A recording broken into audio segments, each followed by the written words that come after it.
Hello guys, most welcome. हम कर रहे हैं एचआरएम, चैप्टर चल रहा है एचआरपी।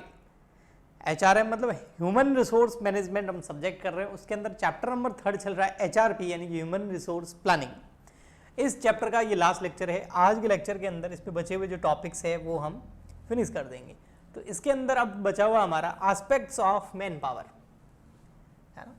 मैन पावर की जो प्लानिंग करते हैं उसके एस्पेक्ट्स क्या होते हैं, ये वैसे पहले ही इस चैप्टर के अंदर मैंने थोड़ा बहुत इसके बारे में बताया था कि मैन पावर को जब भी हम उसका प्लानिंग करते हैं, उसको हायर करने के बारे में सोचते हैं, अधिकतर प्लानिंग भाई कितना जो है मैन पावर हमको चाहिएगा, तो उसमें दो चीज़ें आती है, एक क्वांटिटेटिव एक क्वालिटेटिव। ठीक है, दो है ना, दो पॉइंट होते हैं उसके एस्पेक्ट्स को देखने के लिए, क्वांटिटेटिव और क्वालिटेटिव टेक्निक्स या फिर aspects of man power planning.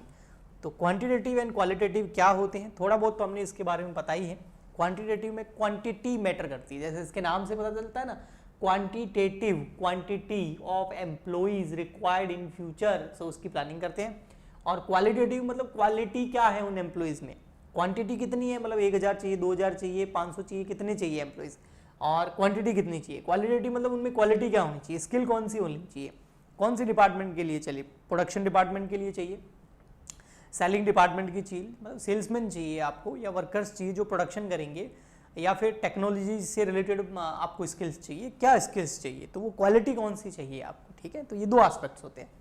तो सबसे पहले हम पढ़ते हैं क्वांटिटेटिव एस्पेक्ट्स को। ठीक है, क्वांटिटेटिव एस्पेक्ट्स क्या होता है, quantitative aspect is concern with determining the numbers of employees, कितने एम्प्लॉय चाहिए आपको, कितने एम्प्लॉइज रिक्वायर्ड हैं, हाउ मच, ठीक है, in future period of time, future के अंदर। ओके, सो इसको एनालिसिस करने की, अब क्वांटिटेटिव एस्पेक्ट को एनालिसिस करने के दो है, एक वर्क लोड एनालिसिस एंड एक वर्क फोर्स एनालिसिस। ठीक है, एक तो है वर्क फोर्स एनालिसिस और एक है वर्क लोड एनालिसिस। पहले वर्क लोड एनालिसिस से हम कैसे पता कर सकते हैं कि हमको फ्यूचर में कितने नंबर ऑफ एम्प्लॉइज की रिक्वायरमेंट रहेगी। तो वर्कलोड एनालिसिस क्या बोलता है, under this analysis the total workload of each department is estimated. भाई आप किसी भी एम्प्लॉय को हायर करते हैं, क्यों करते हैं, कोई भी बिजनेसमैन आप सोच के देखिए, कोई भी अपने यहाँ पर किसी और बंदे को क्यों रखते हैं, आपके घर के आसपास में कोई दुकान है, हाँ, तो उसमें कोई और स्टाफ क्यों रखेगी, जब वर्कलोड होगा, सिंपल।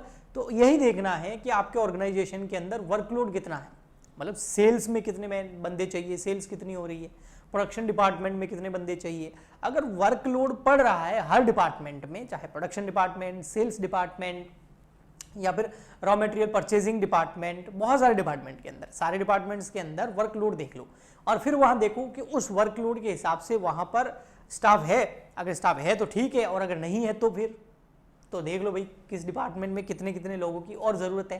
तो इस तरीके से आपको एक नंबर मिल जाएगा। ये क्वांटिटेटिव अप्रोच के अंदर वर्कलोड एनालिसिस द्वारा हम पता कर सकते हैं। ठीक है, यही लिखा हुआ है कि भाई सेल फोरकास्ट कितना है, वर्क शेड्यूल कितना करोगे आप, ग्रोथ रेट्स क्या होगी, एक्सपांशन प्लान्स क्या होंगे, मतलब फ्यूचर के बारे में सोच रहे हैं ना, तो फ्यूचर से रिलेटेड ही हम यहाँ पर वर्कलोड का एक एस्टिमेशन या वर्कलोड को फोरकास्ट करके फिर मैन पावर कितनी चाहिएगी उसको हम एक क्वांटिटी कैलकुलेट करेंगे। ओके, नेक्स्ट आता है वर्क फोर्स एनालिसिस। फिर आप करो work force analysis.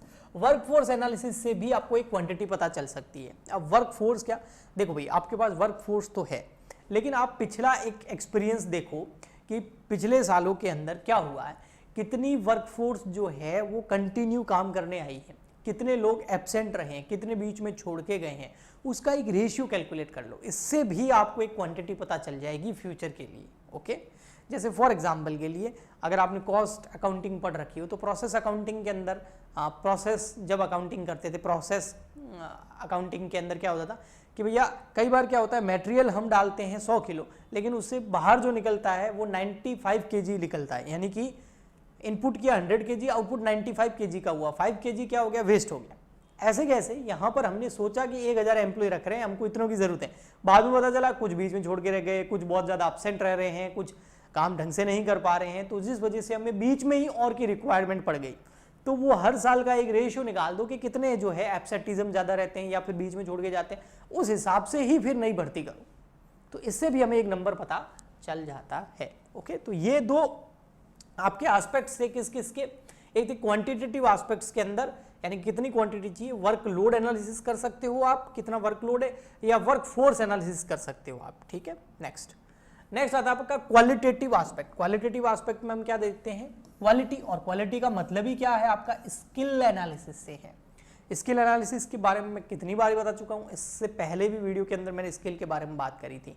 Skill most important है आज के इस मॉडर्न एज के अंदर, टेक्नोलॉजी से रिलेटेड स्किल मोस्ट इंपॉर्टेंट है। जैसे फॉर एग्जांपल आप सोच रहे होंगे सर हम तो कॉमर्स के बंदे हैं, हम क्या करेंगे टेक्नोलॉजी से, हम कैसे टेक्नोलॉजी सीख सकते हैं। बेटा देखो, पुराने टाइम में जब मैं मेरी बात करूं, मेरी जब सीए इंटर की ट्रेनिंग चल रही थी, सीए इंटर के पास बाद में जो है आर्टिकलशिप चलती है, 3 साल सीए के अंडर में ट्रेनिंग लेनी पड़ती है। तो जब मेरी वो 2.5-3 साल चली थी, तब क्या होता था, ये मैं बता रहा हूँ आपको 2012 से लगाकर, हाँ 11-12 में स्टार्ट हुई थी और 15-16 के अंदर मेरी खत्म हुई थी। 2.5-3 साल की ट्रेनिंग थी, सीए के अंडर में होती है, सीए इंटर क्लियर करने के बाद में।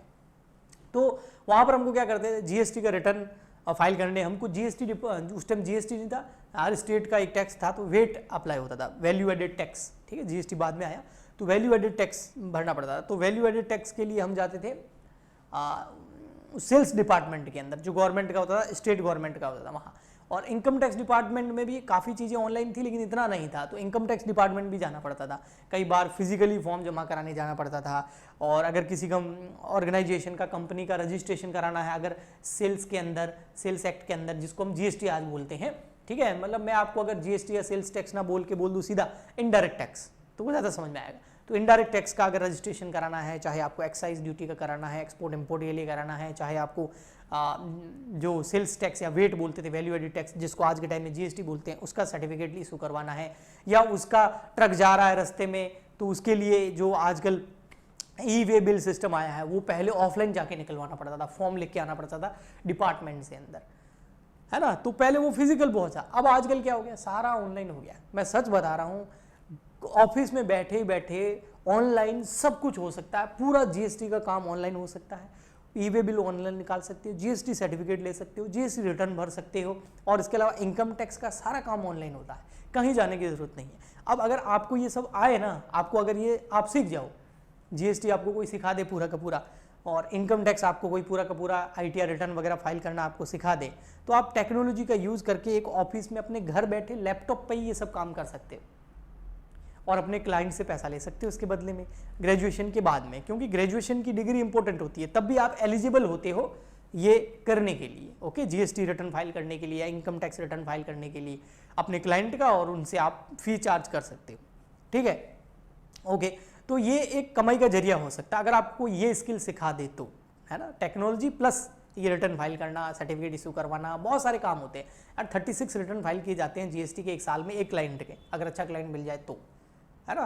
तो एक क्लाइंट ही आपको अगर एक रिटर्न के भी थोड़े बहुत 500-1000 रुपये दे दे, तो देखो साल भर के आपके एक क्लाइंट से ही लगभग 20 से 25-30 हज़ार रुपये हो जाते हैं।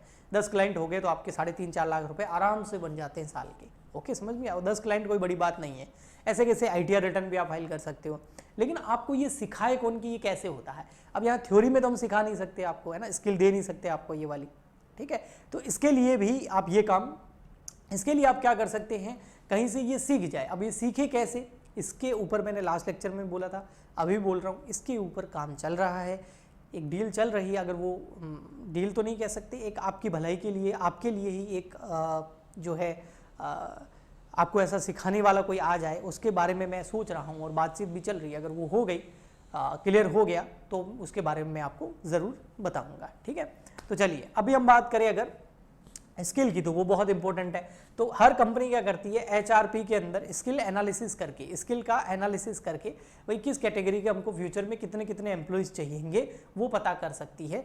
स्किल के बेसिस पर जॉब का जो डिस्क्रिप्शन है वो तैयार किया जाता है। क्या तैयार किया जाता है, जॉब का डिस्क्रिप्शन और जॉब का स्पेसिफिकेशन, और उस आधार पर जो है फ्यूचर में एम्प्लॉइज को हायर किया जाता है एचआरपी के थ्रू, ह्यूमन रिसोर्स प्लानिंग के through, okay.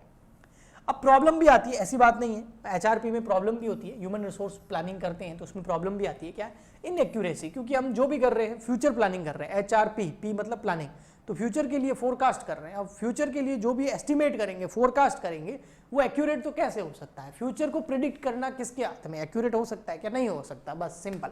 Next, employ resistance, बिल्कुल कई बार जो है एम्प्लॉय खुद जो है वो रेसिस्टेंट कर लेते हैं। एम्प्लॉय एंड ट्रेड यूनियन जो है उनको लगता है कि यार ये कभी निकाल रहे हैं कभी कर रहे हैं, उन्होंने अगर रेसिस्टेंस कर लिया, रोक लगा दी, ट्रेड यूनियन अड़ गई, तो वो भी एक प्रॉब्लम हो सकती है आपकी प्लानिंग के अंदर। अनसर्टेनिटी रहती है बेटा, फ्यूचर को रिलेटेड, फ्यूचर से रिलेटेड कुछ भी काम करोगे तो अनसर्टेनिटी रहेगी ही रहेगी। अनसर्टेनिटी का मतलब होता है अनिश्चितता, इनएक्यूरेसी रहेगी, अनसर्टेनिटीज रहेगी फ्यूचर से रिलेटेड कुछ भी करोगे तो। Inefficient information system, yes, in the most of Indian industry human resource information system has not been fully developed। देखो इंटरनेशनल लेवल पे तो है, लेकिन इंडिया लेवल पे अभी तक एचआरपी जो है, ह्यूमन रिसोर्स जो है, और ह्यूमन रिसोर्स मैनेजमेंट ही उतना एफिशिएंट नहीं है, उतना वेल डेवलप नहीं है, तो उसकी प्लानिंग कैसे अच्छे से कर सकते हैं। ठीक है, next, lack of top management support. Top management जो है ना वो अपने पूरे के पूरे बिजनेस में, सेल्स में, प्रोडक्शन में, है ना, बिजनेस का एक्सपांड करने में उसमें लगा रहता है। तो कई बार एचआरपी ह्यूमन रिसोर्स प्लानिंग करने में टॉप मैनेजमेंट जो सपोर्ट नहीं करता है, तो ये भी एक कमी है, उनका सपोर्ट होना जरूरी है। टाइम लगता है, एक्सपेंसिव भी लगता है, बिल्कुल टाइम तो लगेगा ही और एक्सपेंसिव होगा ही, क्योंकि एक अलग से डिपार्टमेंट खोल रहे हो, एचआर डिपार्टमेंट। अनबैलेंस फोकस, बिल्कुल कई बार जो है अनबैलेंस फोकस हो जाता है। कैसे? क्वांटिटेटिव और क्वालिटेटिव अप्रोच को जब हम साथ में कर लेते हैं तो अनबैलेंस फोकस कई बार हो जाता है। ओके, ठीक है। नेक्स्ट आता है guidelines effect of human resource planning. HRP के लिए कुछ गाइडलाइंस भी है। सबसे फर्स्ट आता है टेलर मेड। टेलर मेड का मतलब होता है आप क्या करो, बैलेंस करो, किसमें? एचआर डिपार्टमेंट और कॉर्पोरेट जो प्लान है, मतलब फ्यूचर से रिलेटेड कंपनी ने क्या प्लान बनाए हैं और आपके ह्यूमन रिसोर्स के क्या प्लान है, उनको बैलेंस करना बहुत ज़रूरी है। अगर दोनों ऑपोजिट साइड में हो गए तो प्रॉब्लम हो जाएगी। तो ये एक तरह की गाइडलाइंस है आपके लिए। अप्रोप्रिएट टाइम ओरिजिन, एक अप्रोप्रिएट टाइम दिया जाना चाहिए एचआरपी प्लानिंग के अंदर। ऐसा नहीं होना चाहिए कि प्लानिंग करते करते टाइम इतना लगा दिया कि अब उसको इम्प्लीमेंट करने का टाइम ही नहीं बचा हमारे पास, ऐसा नहीं होना चाहिए। ठीक है, नेक्स्ट है एडुकेट ऑर्गेनाइजेशन, मतलब human resource planning function should be properly organised, है ना, ऑर्गेनाइज अच्छे से होना चाहिए, उसका स्ट्रक्चर अच्छे से होना चाहिए कि इस ह्यूमन रिसोर्स प्लान जो आपको बनाया है उसको इंप्लीमेंट कैसे करेंगे। टॉप मैनेजमेंट से सपोर्ट मिलना बहुत इंपॉर्टेंट है। पार्टिसिपेशन, सबका पार्टिसिपेशन होना चाहिए, है ना। To be successful human resource planning require active participation and coordination effort the part of operating executive. जितने भी एग्जीक्यूटिव है, टॉप मैनेजमेंट है, एम्प्लॉइज है, उन सबका और ट्रेड यूनियंस जो है उन सबका सपोर्ट मिलना चाहिए, तभी ये सक्सेसफुल होगा। Information system and adequate database should be develop. HR department में डेटाबेस को एडुकेट तरीके से एक सिस्टम बनाना बहुत इंपॉर्टेंट है। उसी के बेसिस पर सारा एनालिसिस, सारी रिपोर्ट्स तैयार की जा सकती है। तो रिकॉर्ड रखने बहुत जरूरी है, एक डेटाबेस बनाना जरूरी है। Balance focus, the quantity and quality of human resources should be stressed in the balance matter. ऐसा नहीं है बहुत ज़्यादा क्वांटिटी में ले ले लेकिन क्वालिटी को नीचे रख दिया, ऐसा भी नहीं हो जाए क्वालिटी के चक्कर में क्वांटिटी भूल गए, ऐसा नहीं है। ज़्यादा क्वालिटी पे रखोगे तो फिर वो बहुत ज़्यादा एक्सपेंसिव हो जाएगा, है ना, और ज़्यादा क्वांटिटी में रखोगे तो स्किल नहीं आएगी। तो स्किल और क्वांटिटी दोनों चाहिए हमको, तो दोनों के बीच में एक अच्छा सा बैलेंस रखना भी ज़रूरी है। ये इससे रिलेटेड कुछ गाइडलाइंस हैं। ओके, तो हमारा चैप्टर ये कंप्लीट हो जाता है। मिलते हैं नेक्स्ट लेक्चर में। आज के लिए इतना ही, तब तक के लिए गुड बाय, थैंक यू।